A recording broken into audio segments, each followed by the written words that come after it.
Le président revient sur les derniers jours des immeubles du 63, 65 et 67 rue d'Aubagne.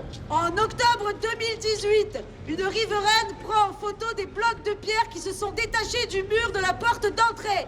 Les photographies ont été envoyées à Sabine Bernasconi, alors maire des 1er et 7e arrondissements, puis transférées à Julien Ruas, sans résultat. Les experts pourtant affirment. À ce stade, on ne parle plus de fissures, mais de fractures. Monsieur Ruas est l'élu compétent. Il avait dans ses mains un rapport qu'il n'a pas lu et qui aurait pu changer les choses. Sur les 180 000 € de devis du cabinet Betex, 0 € ont été dépensés. Il précise encore que des travaux d'office sur des immeubles pouvaient être effectués après signalement.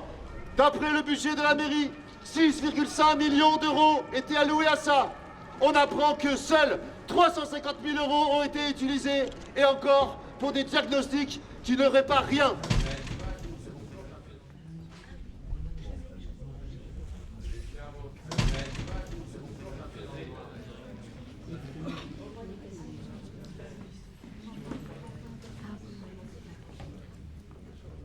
Le président du tribunal demande. Pourquoi l'argent n'a pas été utilisé? Julien Ruas, vous vous souvenez? Ancien adjoint de Gaudin, élu à la prévention des risques, il répond.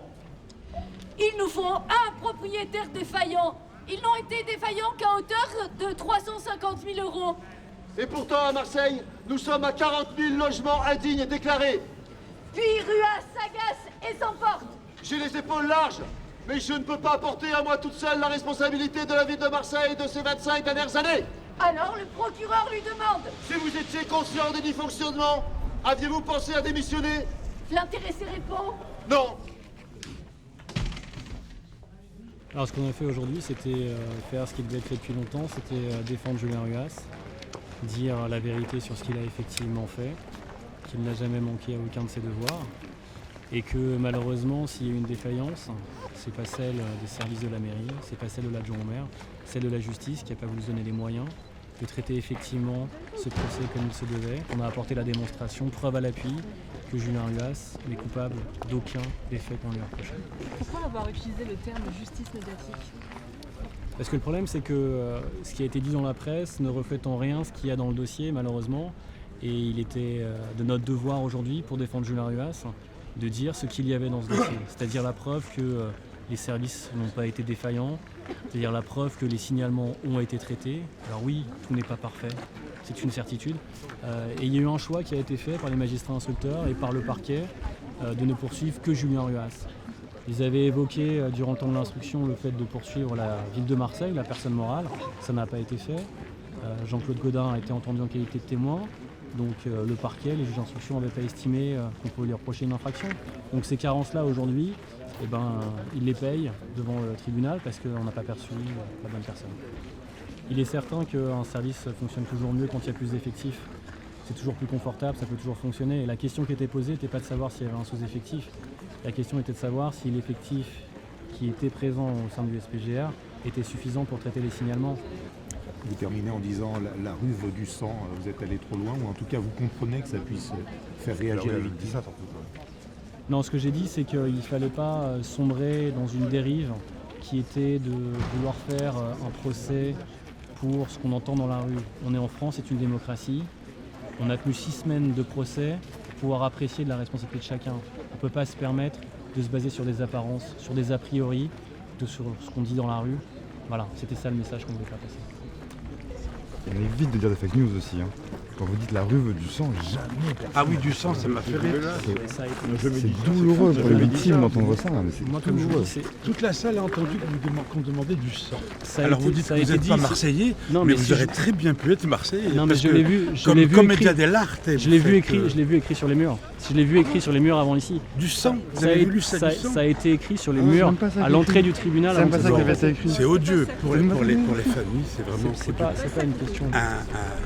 Porter la robe. Mais je pense qu'il faut faire une distinction vous avez une responsabilité en tant qu'avocat, les monsieur parties civiles et certaines personnes qui ont essayé de perturber ce procès, qui à mon sens ne sont pas les parties civiles. Ça ce message doit être très clair. Et pour c'est pas les du tout le familles. message qui voulait être passé. Et en plus, carrément insulté. Je l'ai redit très clairement, l'empathie qu'on avait évidemment pour les Écoutez, franchement, si vous l'avez dit, elle Vous a avez pas passé du tout votre été plaidoirie à ressentie. dire des mensonges, des On n'a pas du tout contre-vérités. senti ça. Votre début de plaidoyer sur la différence entre l'indignité, l'insalubrité et l'insécurité, vous ne connaissez rien du tout.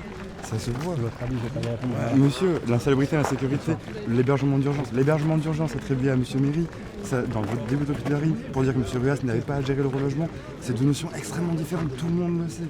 C'est vraiment dire des contre-vérités en tant qu'avocat, c'est vraiment dangereux pour la démocratie. Il faut un moment que c'est dangereux. vous regardiez les pièces du dossier pour pas justement vous baser sur des J'ai informations regardé, que vous n'avez pas. Vous m'avez vu, j'ai passé. Voilà. Monsieur, j'ai passé une On bonne en partie de parlera mon temps notamment quand si vous même voulez. à ce Mais tribunal voilà, quand même.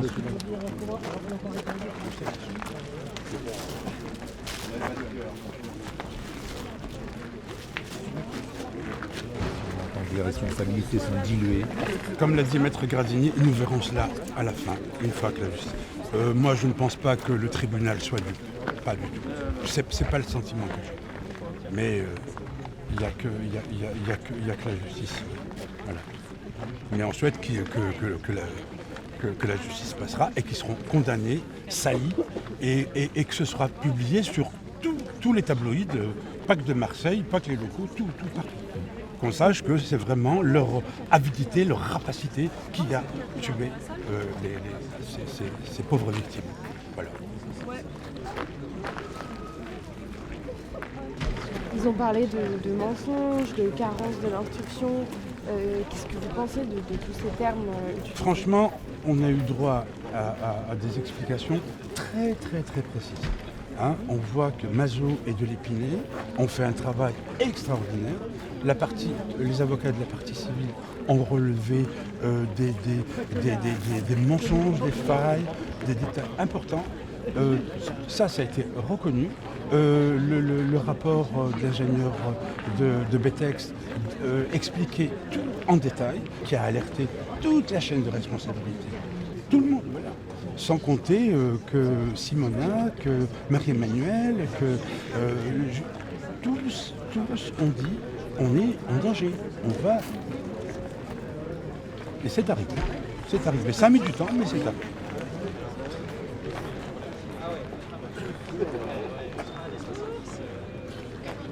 D'ailleurs, la semaine dernière, l'incompétence des services municipaux a été mise en lumière par des témoignages successifs d'experts et d'agents, budget pour les travaux non utilisés, recel d'informations entre les services et un manque criant d'effectifs.